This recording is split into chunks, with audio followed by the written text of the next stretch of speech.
Welcome to Hindsight. I'm Corey Carter. And I'm Ron Poole.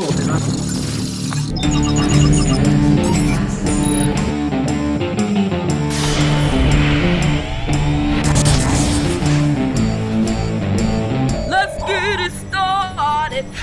On this podcast, we've hacked hundreds of entrepreneurs' hindsight to help you, the listener, with better foresight. Now, guys, if you want to know all about what we can do to help you focus on being you, head over to gethhm.com. Keep pushing through those ups and downs that we all will have. We're still going to have amazing conversations with amazing people. Hindsight hacking boils down to amazing conversations with some amazing people.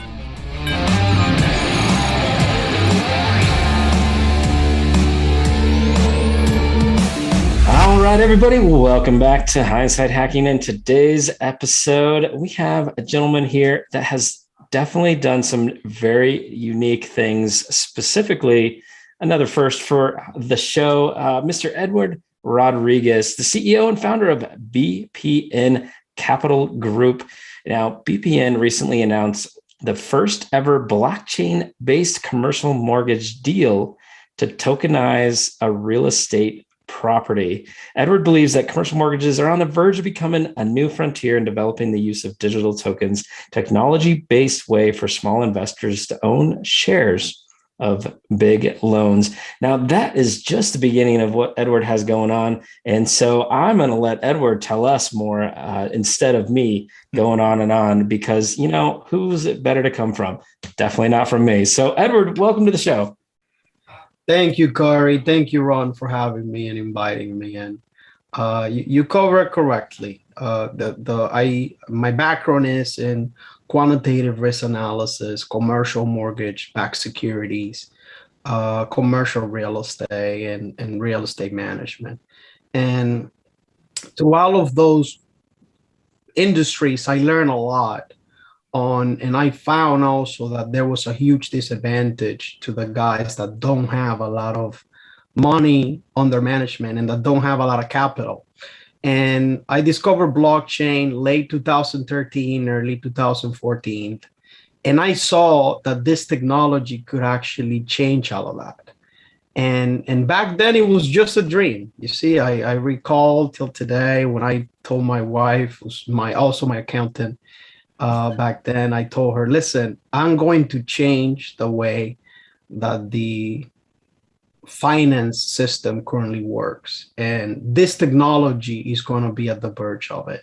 And she looked at me and she was like, you're crazy, man. And I'm like, hey. As many wives do. As most wives do, yeah. Well, the choker for her came in 2018 when I said, I'm ready. Yeah, I'm ready, and I'm gonna start working on I remember like today, I call it the BPN initiative. And I said, I'm ready to start the BPN initiative. And she looks at me, and I mean, for her, it was madness because she knows how I get whenever I get focused like this on any project. Right. I'm like a horse. I cannot look any other way. And I get laser focused until I get what it is that I determined to actually accomplish. And it was a long battle. I can tell you that we have I'm blessed to have a very good team. I had to go to over 300 people to actually put together the team I put together. Some of the original team members have go on their own ways because, again, I'm like a horse, you know. I get laser focused, and for them it was a little bit too much. But hey, anything good takes determination and it takes time. And today I can say it was a long journey, but we got it. We finally were able to structure the deals in the way that we wanted to structure. And today we can say we can give the opportunity to guys that don't have billions of dollars to participate in structures that they will have the same benefit that the billionaires have. And I always like to say this. I didn't come up with the structure. I gave it the name, and that structure I'm referring to, I call it the Billionaire Structure.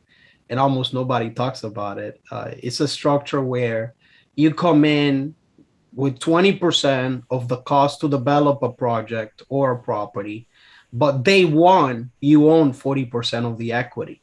So that means any project you're developing, let's say it's a high rise, because mainly it's used for high rise development. Let's say you're developing a high rise.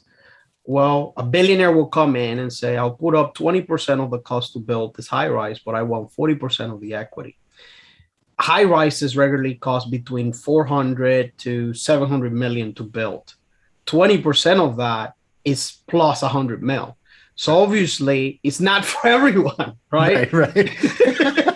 I was trying to look at my piggy bank and I was like, yeah, that's not for me. Yeah, but I found a way where we actually can securitize that 20% and say, hey, instead of you having to come up with 100 million as a single partner, you can come into the structure and buy security tokens in the representation and pretty much own a piece of the high rise. You see, that's why you never seen anyone that's not worth billions say, oh, I own a percentage of that high rise. Well, that's the reason. Because mainly the partner that comes in with the 20% is a billionaire that has a couple 100 million laying around, and they get 40% of their equity. The other benefit is even if the market goes south and you literally assume the worst of the worst, which is, let's say the market loses 50% value in the next 2 years, they just broke even, you see. So even losing 50% of the value of the asset, they just broke even. And when the asset is finished, obviously the asset is going to be worth a lot more than what it costs to build. So they make 100% day one, and then they make the surplus from the project when it's finished, which is another sometimes 60 to 90%. And then in a couple of years, hundreds of percent. So we're giving that type of opportunity to accredited investors or smart family offices that never before had access to stuff like this. And not only in real estate, many projects. Like today, we're working on a biofuel project with Advanced Northwest Advanced Biofuel with Delta Airlines to help Delta. Actually, Delta is been one of the pioneers of saying we want to lower our emissions. You see, we want to be actually environment friendly, and they're one of the largest airlines in the world. And they are a big participant, and they're supporting this project. They already write up a contract for the next 10 years to buy every single gallon of biofuel that Northwest Advanced Biofuel produces. Delta is buying it 100% for the next 10 years. That type of project before the same thing will only be accessible to the billionaires, that they got billions under management. So they can come in and say, hey, here's 50 million, here's 100 million. This time around, I'm doing it differently. I'm opening the doors and giving a seat at the table to the guys that never before have had access to this type of stuff.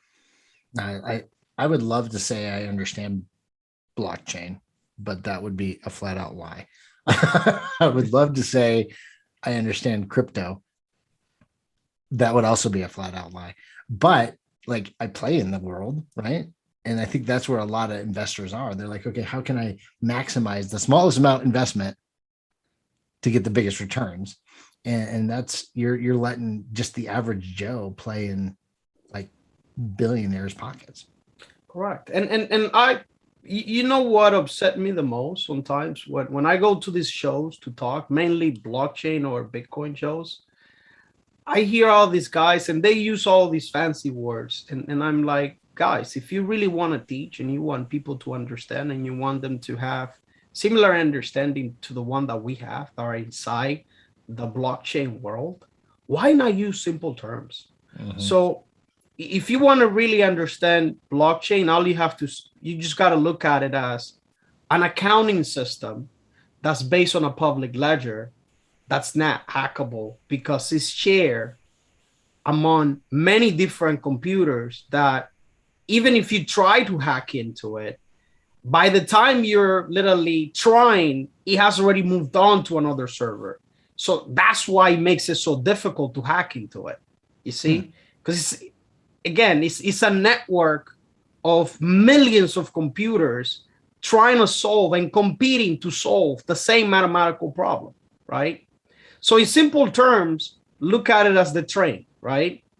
I'm going to use the train analogy. The train will be Bitcoin or whatever other use we can put on blockchain, right? Now the railroad, the trail, right? The train railroad is blockchain because it runs on it. And the simplest way to look at it is back in the early 90s, a lot of people thought Yahoo was the internet, right? Right. Because and AOL, right? Because again, those were the applications that we used the most back then. Till this day, I remember when I got my first computer, I'm talking about 96, 97, Fujitsu. I'll never forget this. I remember asking, my brother was the one teaching me how to use it. And I remember asking him, because he told me, you need to have a messenger, you need to have AOL, you need to have Yahoo. And I remember asking him, well, why are these things so necessary? Because I was more interested on the software side and not really the offline side.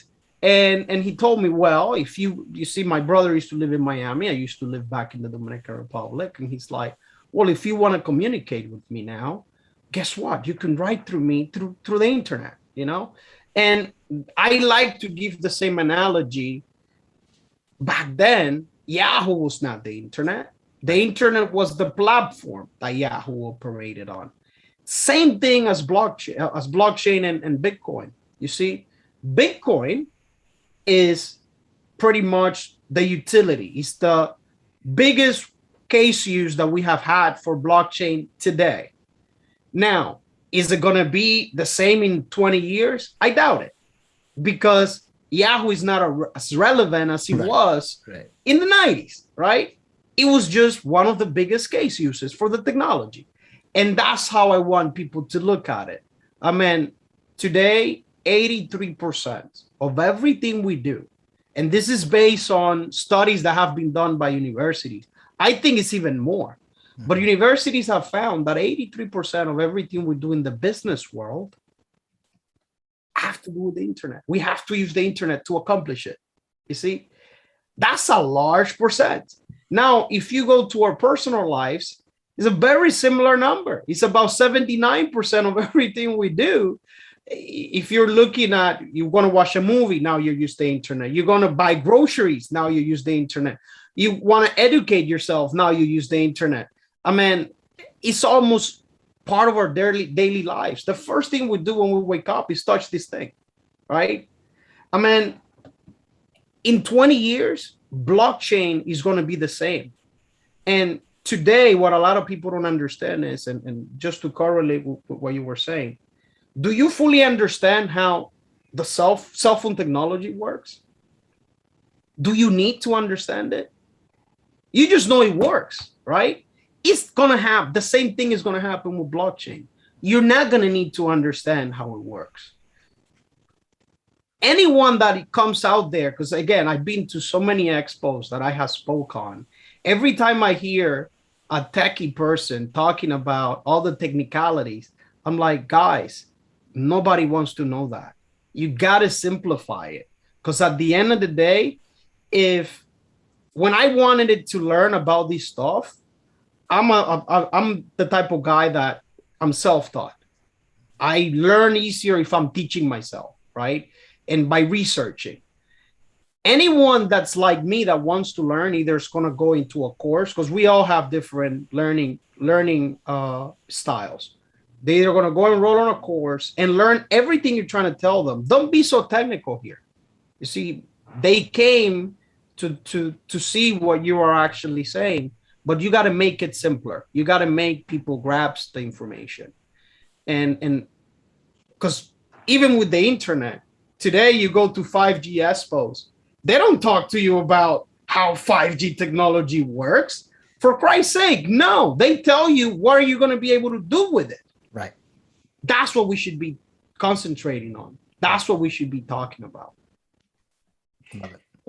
Love it. And that's, I mean, the whole piece is, from the simplification, is we need to trust, right? We need to trust the phone works. We need to trust that blockchain is working. And so before we kind of move on a little bit, I'd love to hear some of your stories about like a worthwhile crypto investment, about the whole pump and dump schemes that are out there, because I think that's like the pump and dump specifically, that's going to give the antitrust, right? Like that's going to give the crypto world a bad name. And so I'd love to get your take on some of that and a couple of fun stories there.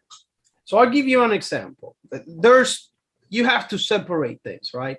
Blockchain, we already established, that is the system where crypto currently operates. And crypto is just a use case.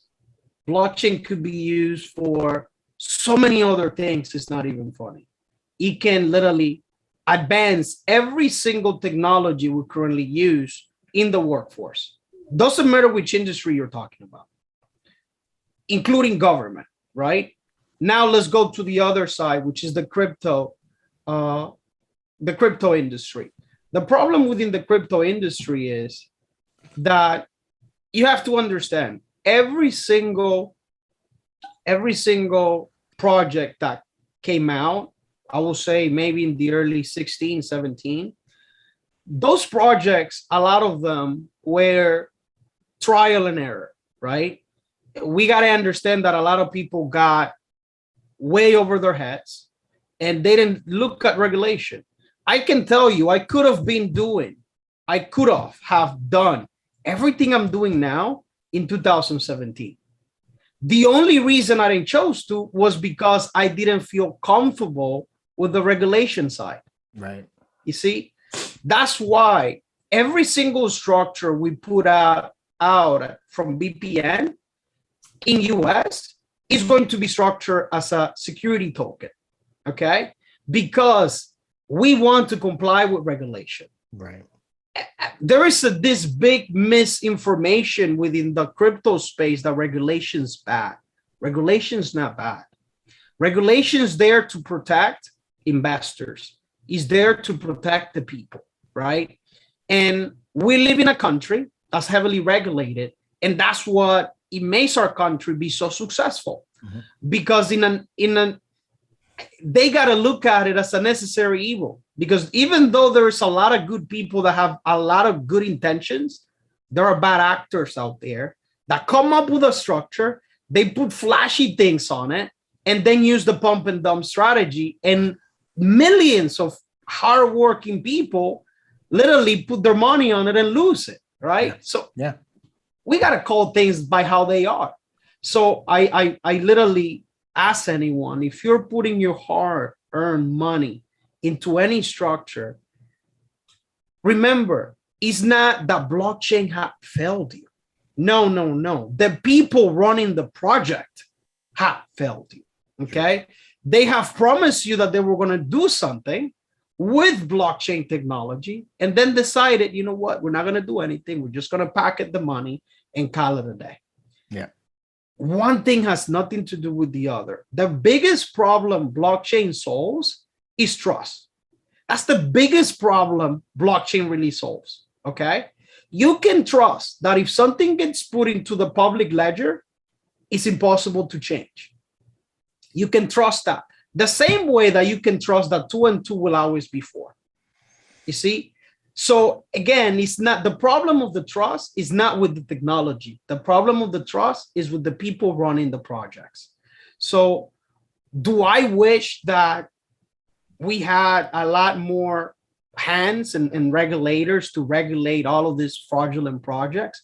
I do, but unfortunately, our government doesn't afford to. I mean, there's not enough people to actually police all of the bad actors.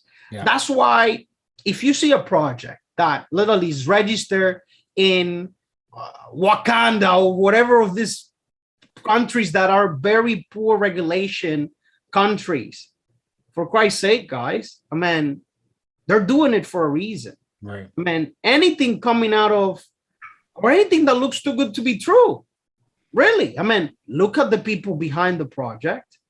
Anyone telling you, oh, 500% return. Come on, guys. I mean, that doesn't exist. And I heard it. I seen projects come out and say 500% returns, 1,000% returns. I'll give you one that's even funnier. Oh, let's save the whales. We're gonna do a project to save the whales. And when you ask what percentage of the money you raise is gonna go to the whales, 5%. Oh yeah. Really? Uh-huh. What's gonna happen to the other 95%? Yeah. Come on, guys. I mean, it's just easy. There's no such thing as easy money, guys. Right. There's not. It Right. doesn't exist. And they just got to look out for those red flags. And again, I mean, if you see a company that's registering US, that's following and literally complying with regulation, has a team, has lawyers behind them, has a compliance group, that's the type of project you want to be putting your money on. Right. Pretty much. Right. Bad actors are always going to exist. Remember this. Prior to blockchain, we had Ponzi schemes, right? Yeah, it's just the new Ponzi scheme, right? It's just a new way for bad actors to literally rip people off. And yeah, it's sad. I mean, every single industry has gone through this. Right.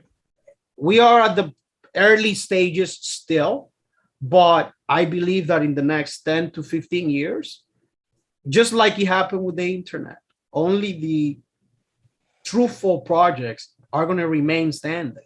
Right. And pretty much you're going to see that just like the internet, you will see that all of those other bad actors are going to disappear. Right. Right. Yeah. No, I love it. I love it. So let's talk about, I'm going to switch gears a little bit. I know you've had an amazing mentor in your life that has worked with some amazing people. His name was Jay Elliot, right? And he worked with Steve Jobs. I would love to hear about that and how that's helped you. Well, I can tell you, Jay is a big piece of the puzzle. And like Jay, I have had so many other mentors that I'm not going to start mentioning names, because if not, I'll forget one and then they'll get upset. And then they'll get upset. I know. Yeah. But I can tell you, man, I'll say Jay is someone that saw what we were doing, understood it. Jay is a very smart person. He understood what we were doing and said, Ed, anything I can help with, I'm here. And pretty much when he said that, I said, hey, then let's get it. Let's make it official. Let's make it official. Let's get the paperwork ready. I'll get the lawyers to write something. And Jay understands how a company goes from A to C. Right. So to have his guidance in our board is just phenomenal. Remember, Jay was not only the VP of Apple, he worked at Intel, he worked at IBM. And this is a guy that helped Apple go from 300 million to 6 billion. Okay. And this is the guy that literally met Steve Jobs at a very early age. And you can read about this. I mean, Jay has written books about this. Right. This guy met Steve at a very early age and was able to see the brilliance, not just the guy, but also the brilliance behind the guy. A lot of other people that work with Steve only saw this brilliant guy that was sometimes frustrated or mad or someone that demanded people to work at a certain level. Jay didn't see that. Jay just saw the brilliance in the guy behind the name. And that's why they were such a good team, because they both respected each other. And again, I mean, for me, it's been an honor. You know, I mean, Jay has been someone that I highly respect. And when he heard the project, he was introduced to the project by someone else that we know in common. And when he gave the approval to it, I was like, that's phenomenal. That's fantastic. So fun. All right. So Hindsight Hacking, our goal here is to help our audience basically have better foresight through our guests' hindsight. And so with that in mind, I'd love to hear a couple stories of how, in hindsight, what you learned from all the businesses that you started, including helping sell textbooks to your college peers. But yeah, walk us through. I mean, I know there's several businesses that you've been involved with, and what's that kind of like special sauce that you feel got you through to where you are today, to being able to have BPN Capital Group? So I'll take you even further than the textbooks. You see, my first business idea was a hot dog stand idea. I come from a family of 3 industries. We are business people, we are lawyers, and we are in the military. Those are literally the 3 industries. And in one side of the family, which is my mom's side, is military and business, right? And in my dad's side is either the legal side or business. That's it. And my mom's side, my grandfather had a lot of mini markets and also a huge commercial company that supplied to all of those mini markets. So by age 13, I was actually running the distribution center for the family, helping my grandpa. But by age 11, I actually convinced my dad to let me put the first hot dog stand in front of one of the mini markets. And before I turned 12, I had about 14 hot dog stands. But I figured out that what I was selling was not really hot dogs. You see, what I was selling was an experience, because I bought a set of dominoes and I invited people from around the area to come play dominoes 3 times a week, right? It was Friday, Saturday, and Sundays. And they used to come together because through the week, and it's literally going back to it, is fantastic. I had the kids, we had schools around it, right? So I had the kids that came out of school to eat, but in the weekends, my business was dead. My hot dog stand was dead. Right. And I was like, shoot, what do I do to create demand when I don't have the kids coming out of school to buy? Right. So I then bought this home dominoes set and I invited adults to come and play. And I said, sooner or later, they're going to get hungry. And when they get hungry, I'm going to be there to sell them a hot dog. And that's how we started. And then I multiplied the same exact model through all of the mini markets that my other family members had. And I started hiring my little cousins to actually do it, because from Friday to Sunday, they didn't have school. Right. And pretty much during the school days, one of the guys that work for the mini market will run the stand. Right. Because the kids already went to the mini markets to buy juice, to buy soda, to buy candy. Well, now they have a hot dog that they can eat. And the weekends, the kids from the family, will take care of the hot dog stand.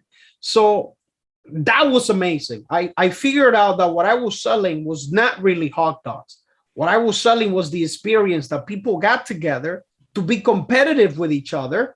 And because I created these little tournaments, and I would say, hey, whoever wins more games gets to be put in the table chart. And I had a 1 to 10 position. You won literally 5 within the past 2 weeks. Well, you get put on the table chart. And people wanted to be there, right? Right. Because if there is something that we humans like, is recognition. Yeah. And that's how that started. Right. Then back to the textbooks. I come to the US. One of my brothers says, I think you have a better chance of success if you move to the US. And at the beginning, I didn't want to. I had pretty much that business, the hot dog business, that for a kid, I was making good money, right? Right. And at the same time, by 13, my grandpa asked me, I need help, like running this, to do the accounting of the wholesale business he had. And he was getting old, and he said, I would love for you to help me because you're good with numbers. And I said, yes, Grandpa, why not? So I was able to identify a lot of things that he should have been doing to save money. I'll give you one, for example. If he would have bought 100 cases of beer in one single order, the beer company, which in my country is called Presidente, will give him an extra 5 back then, right? Yeah. But he was buying the quantity, but not in a single order. Right. he was buying the quantity in multiple different orders. So obviously he always missed getting the 5 extras. Right. And like that, there's many other things that I was able to find. And then we were able to afford to lower the price to attract other people to come and buy to the wholesale store. And my brother convinced me to move to the US. When I start college, I see that college textbooks are crazy expensive. And I didn't qualify for financial aid. So I go and I'm going to buy my textbooks. So when I go and I buy them, I saw that I bought one that one of my cousins that was studying the same thing had. So I go to return it and I bought it for like $120. And when I go to sell it, they go, we'll give you $20 for it. Right. And I'm like, what? Yep. I bought this yesterday. I haven't used it. I haven't scratched it. Are you mad? Right.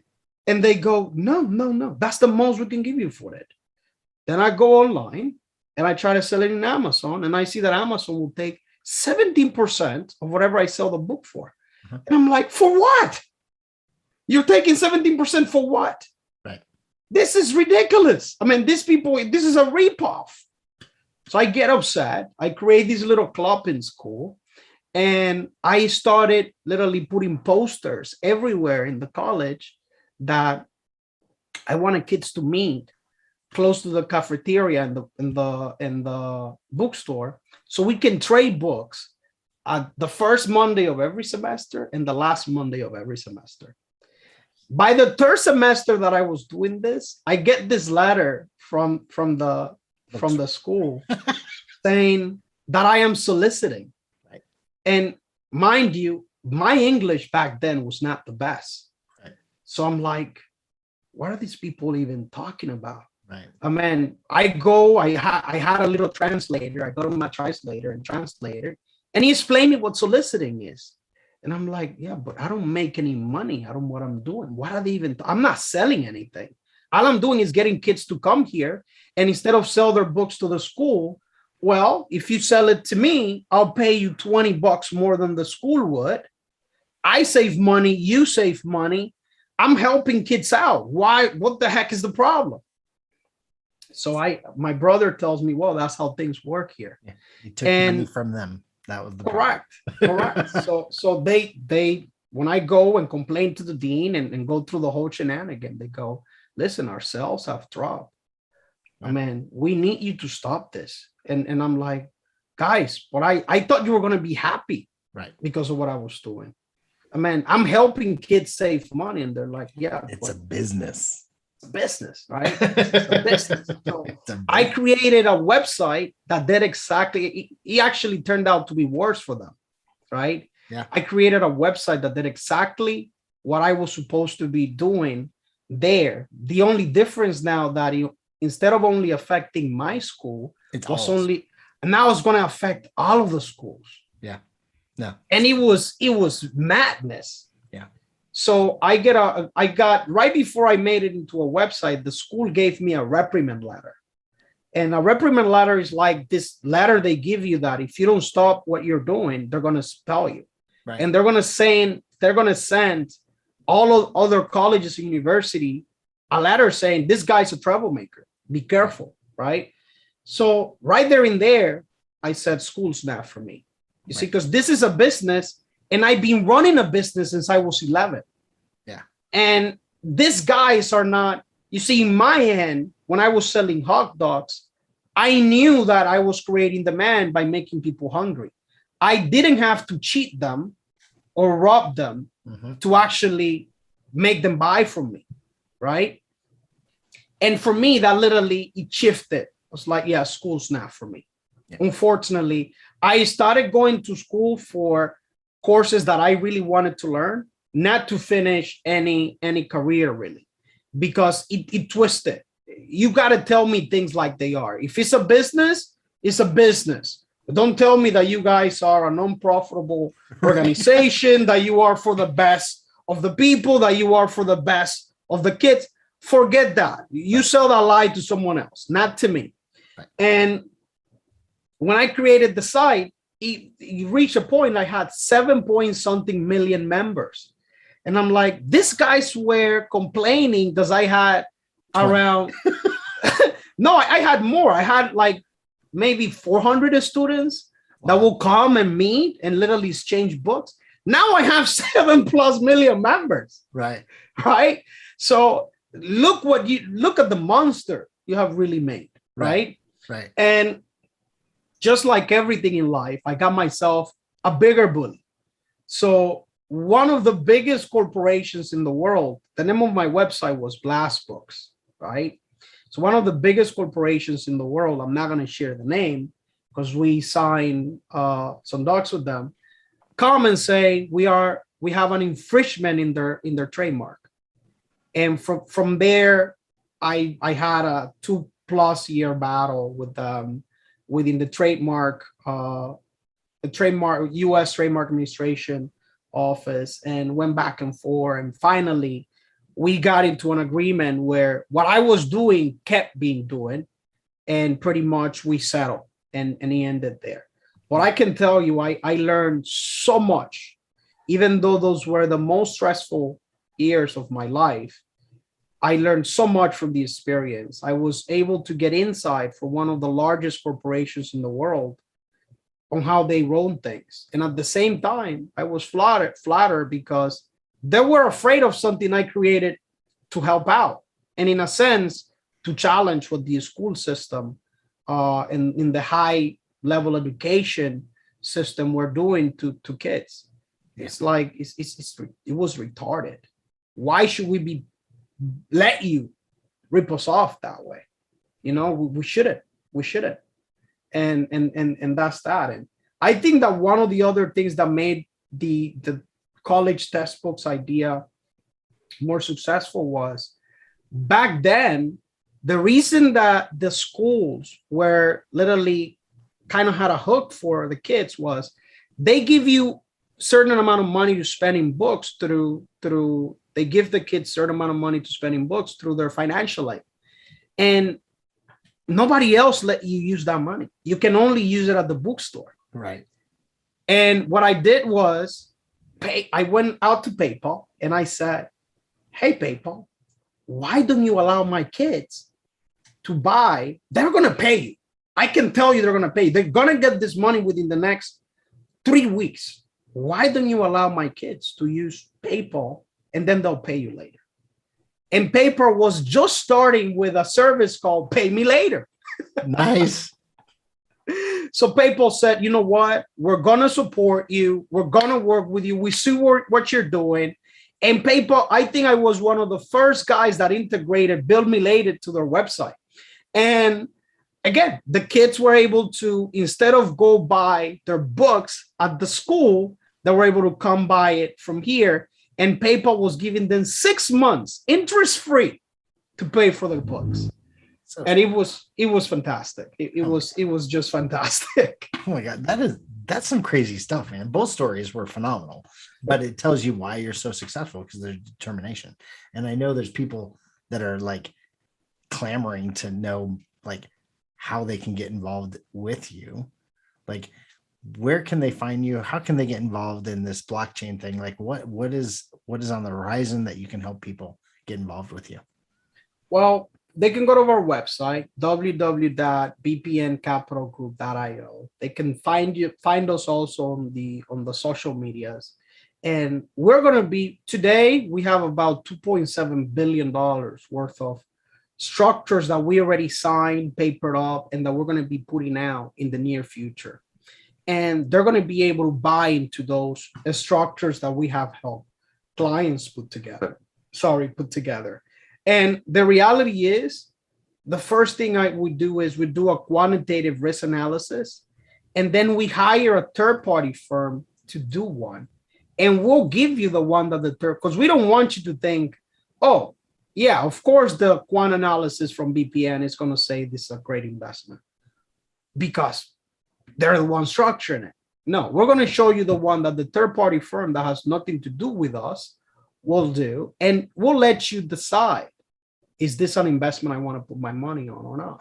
And on structures that we go ahead and put together, what I call the Billionaire Structure, again, on those deals in equity, you'll see that you're coming in at 20%, you're getting 40%, and then you have that as an upside.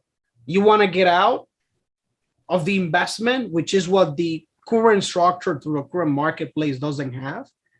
You could sell your tokens 6 months, 12 months after you come into the structure, because as the project advances, the value of the token is going to increase, right?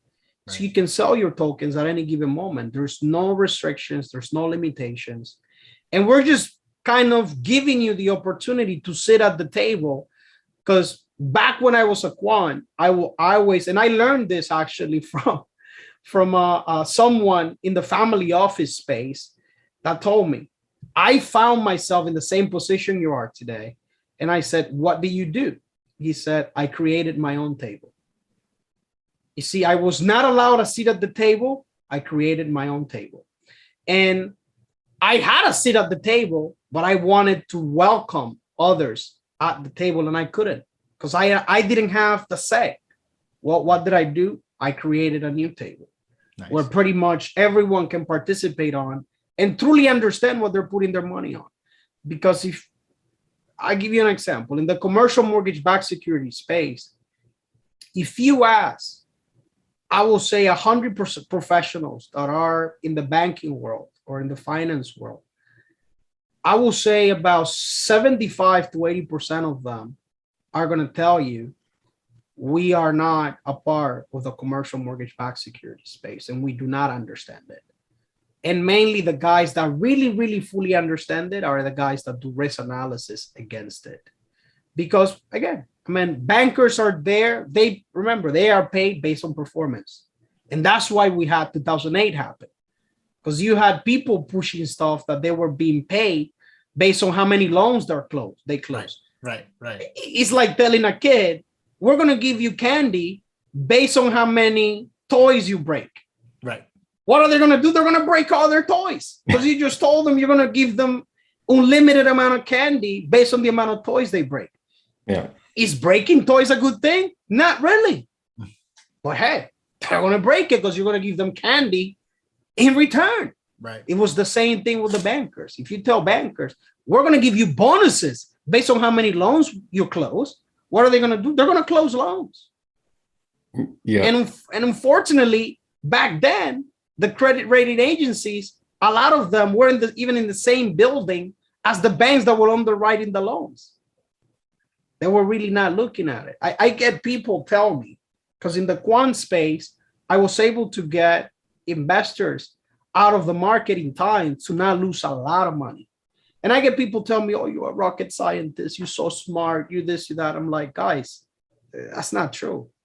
The only thing I did was look. I did my job. You see, I was hired to do a job. I did my job. Right? That's it. Because there were some stuff that we found within some of the files that we were working with big banks, okay? That when we looked at it, we just wanted it to cry. Right. That's how bad it was. It was impossible to miss it. Right. And then you got people say, oh, you were a rocket scientist. I'm not no rocket scientist, for Christ's sake. All I did was my job. I did what I was hired to do. Right. I looked. I analyzed what I was hired to analyze. And we do the same in every single structure that we put out at BPN. We'll look at the risk. Every investment has risk. Every single investment has risk. But when you like to know what the risk is day one, without anyone telling you, this is a monkey with lipstick, we don't want a monkey with lipstick. We want to show you exactly the monkey without the lipstick. This is how it looks. Do you want to invest on or not? Edward, I've loved this conversation, and I'll tell you why. Ron and I, we try to attract people in a way that if you're just about the money, we don't want to do business, right? And we're just in marketing, right? And so we want people that have a message that they want to share, that impact people, to help make people and make this world a better place. And everything about this conversation with you, it tells me that you lead with a genuine desire to be upfront, be honest, help people be better, help welcome them to the table that you've created, which I love all of this. And so my last little question for you then was, what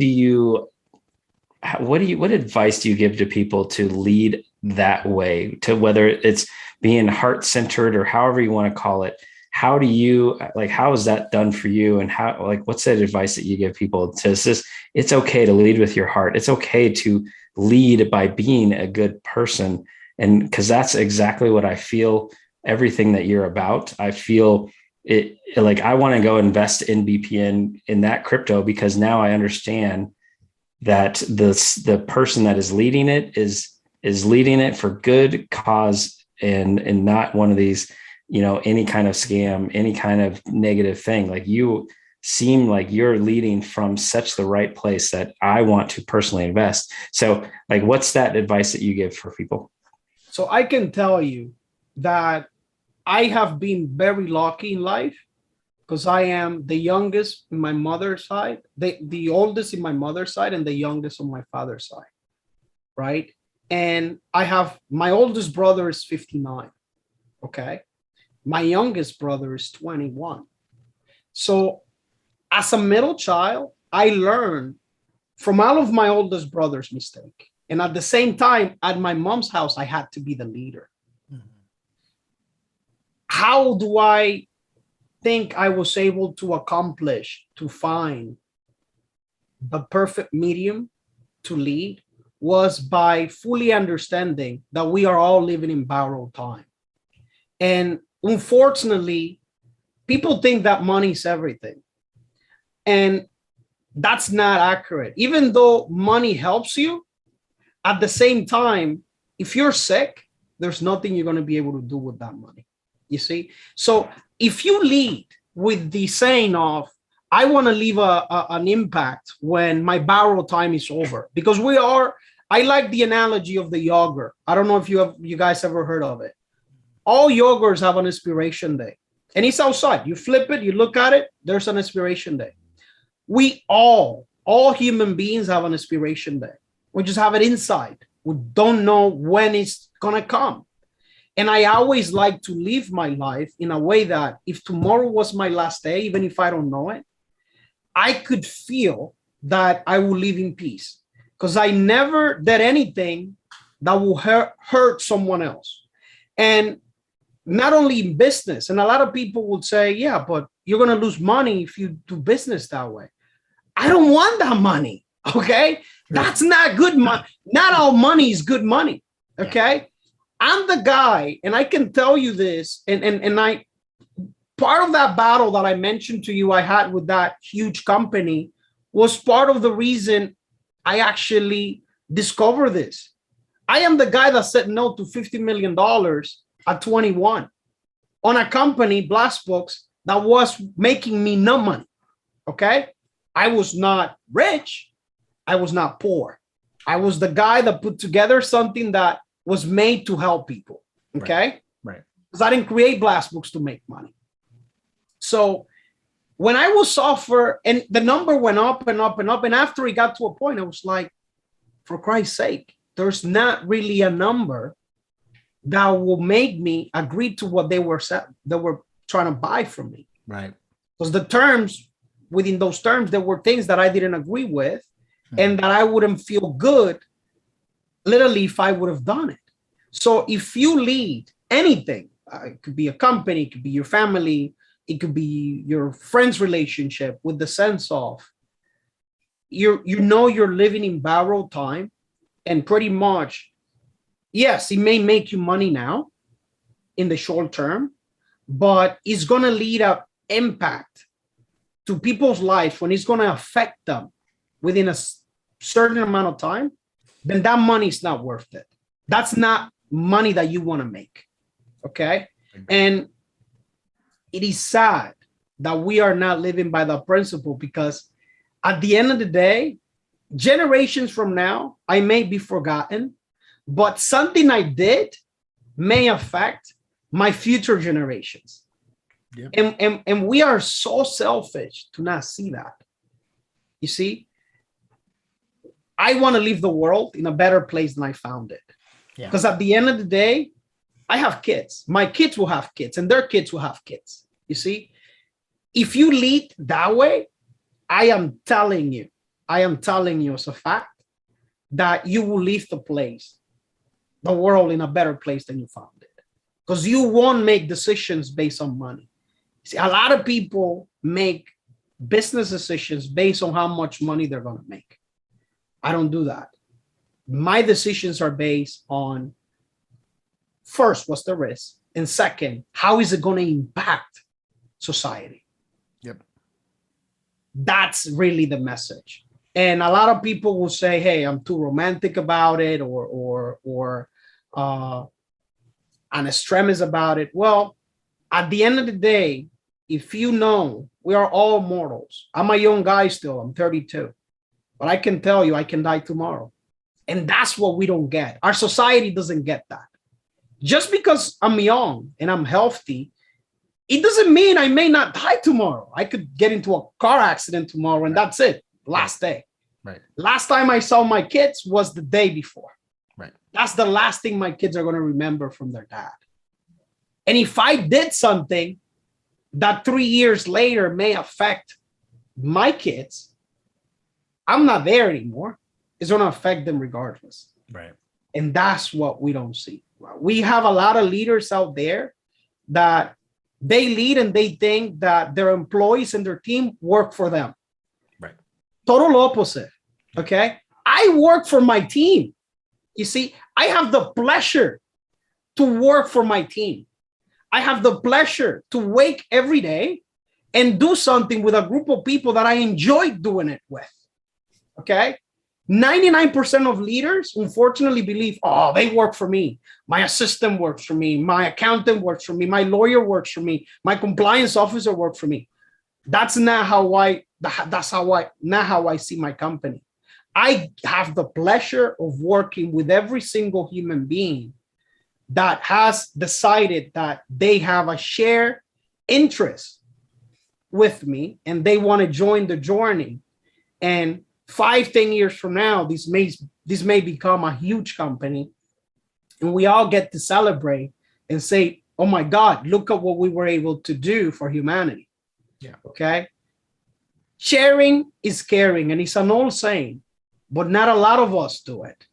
You see, it's easy to say it, very hard to do it. Yeah. And I think that's the secret. When you lead with that, I think that pretty much is the secret to success. That's the secret sauce. And it's not so secret. It's just a lot of people are not willing to do it, unfortunately. So true. So true. Ed, we appreciate your time today. We are excited that you came on the show. Amazing stories. And yeah, your heart is exactly aligned with what we do and how we believe. So it was a pleasure chatting with you today. And we thank you for coming on the show. Thank you, Ron. Thank you, Corey. Thank you for having me. And again, I mean, anytime you want to do this, just let me know. And last thing I want to leave you with, I wrote a personal quote, and the quote goes, society must embrace structural changes because things will never be what they were before. You see, after things change, they won't come back. If you ask someone to go back to the typewriter, what do you think they're going to tell you? I'm going to laugh at you. We're not going back to no typewriter. Right, Are you right. mad? Well, that's exactly it. So I can tell you, you either get on the bandwagon now and get familiarized with, there's a lot of phenomenal projects out there. Aside from ours even, there's a lot of exciting things that are currently being done. And you want to participate, blockchain is actually a very good way to participate. A lot of the people that are involved within the blockchain industry, we want everyone to participate. We are not just only talking to literally the 1%, okay? Even though we have access to the 1%, we don't want to cap it there. We want to have inclusion. So you must embrace the structural changes, guys. It's part of evolution. You see, I'm not going to be, every day I'm a different person because every day I learn something. You see, every single day I learn something new. And people think they die when they stop breathing. That's a total lie. That's when you are clinically dead. Okay, that's when a doctor says you're clinically dead. You die the day you stop learning. The day you stop learning, that's the day you're dead. And again, man, I just wanted to leave you with that. And it was a pleasure to be on the show, guys. Thank you for having me. Thank you. Thank you, Edward. Definitely a blast. And look forward to getting to know BPN more in the future. Sounds like a plan. Thank you, guys. Have a great one.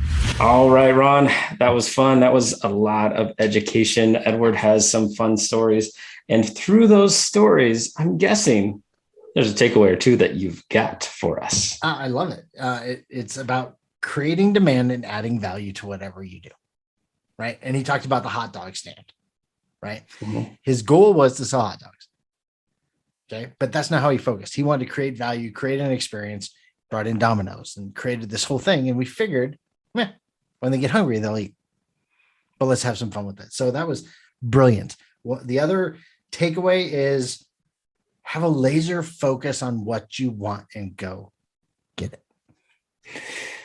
Yeah. It's man, he had a lot. He had a lot there. Like one thing that stuck with me was he made a comment, anything good takes determination. Right. And so and I just think about any CEO, any business founder, they had to have had determination to end up with any kind of success because they kept getting, knocked down. Right. And we get back up as any entrepreneur goes through this. And then obviously the ethical, the lead by the heart, being genuine, fits right in with everything that we're doing. And so for anybody that might be playing in the crypto world, go check out BPN. It aligns with people doing things for the right reasons in the right way. So all the links will be in the show notes. Definitely a blast having this conversation.